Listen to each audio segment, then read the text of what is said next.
No, launch pad, there are two launch pads. One we have the one at Sadish 7 Space Center, what we have here. And we are building new one at Thuthukudi, that Kulashekara. And that construction has just started.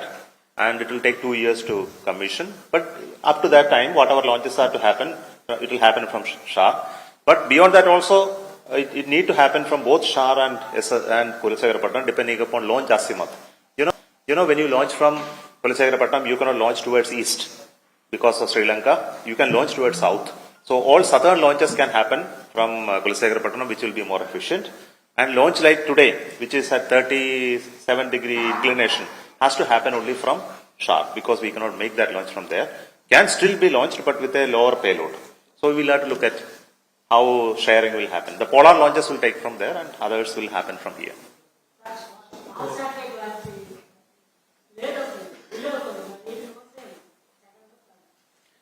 I didn't get the question.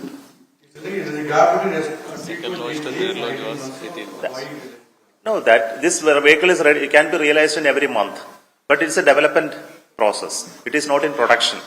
So the production model is different than development model. In a production system, orders are given for tens and tens of rockets. So we will be able to produce in numbers, like car production. If you are making one car, after that you are making second car, it will take 1 year. But if you are making 100,000 cars or 10,000 cars in one series, it will take very small time between them. So it is simply an issue of the planning process of production. So nothing to do with this gap. This much is enough for development program because we are in the process of development. But in the operational regime, it will be much shorter. It will be private only, and ISRO will only help them to understand and use it. Yeah. Yes, for technology transfer, have you started dialogue with some of the private companies? And also, what would be your criteria? Who should actually be willing to transfer? And third question is, will it be open for the domestic alone, or maybe international people can also do it? Okay, that's a very good question. What we did is, first we wrote a request for RFI has been written, and we brought all the people who are interested to take up this technology. All industries came forward. As single, as consortia, we called all of them to ISRO. InSpace has organized it, had a 1 day long interaction to understand what are their issues of technology transfer, how to do it, our expectations of them, etc. So that dialogue is already over. So from that we understand there is a huge amount of interest to learn. And we also told them it is a huge challenge to anybody to learn rocketry from scratch. It's not just manufacturing technology we are transferring the knowledge also of how things are done, not how, how the drawings alone, but the knowledge behind it also we want to transfer. So that requires working with us. It is simply not a technology transfer document or a drawing that we are giving. They are coming inside ISRO, working with us and learning it. Technicians, supervisors, planning, designers, everybody will come. So we are actually teaching them how to build a rocket. And companies who have an ability to learn this with certain expertise. So we have cataloged what are the skills that industry should possess. They should not just a manufacturing industry, but should be an industry with a background in aerodynamics, thermal design, control system, electronics. Many domains are involved. If these domain skilled people are there, only then they can understand. So we have set of criteria. Our RFP documents talks about all these criteria. And we will look at criteria of manufacturability, their capability and facilities, and financial strength of the company, and many other factors we have put it. For each one of them, we have put weightage and marks, which is public document. And based on that, the companies will be shortlisted and final contract will be given. And they have to also pay for the technology transfer fee. And if they are willing to pay only, it will be given. And this is only for domestic companies and not meant for foreign companies.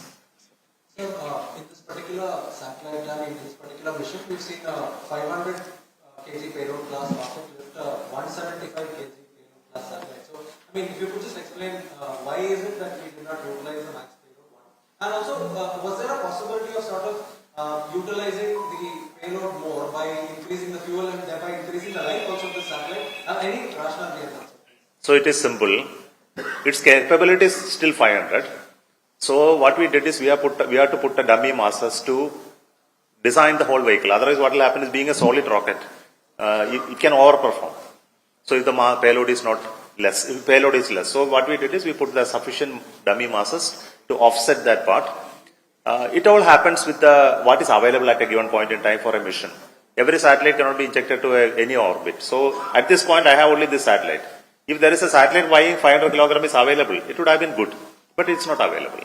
So I believe that when a rocket is designed, it is always designed for a very high capability, and based on demand, it will be utilized. So you're saying that 175 plus 200 plus kg mass. So it was actually 500 kilos that flew, but it's the payload, operational payload is only 175. Precisely.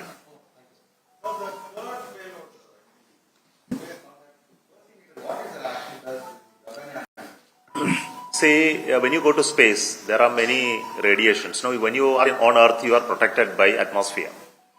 The radiation coming from space contains radiation from sun as well as from cosmic radiation.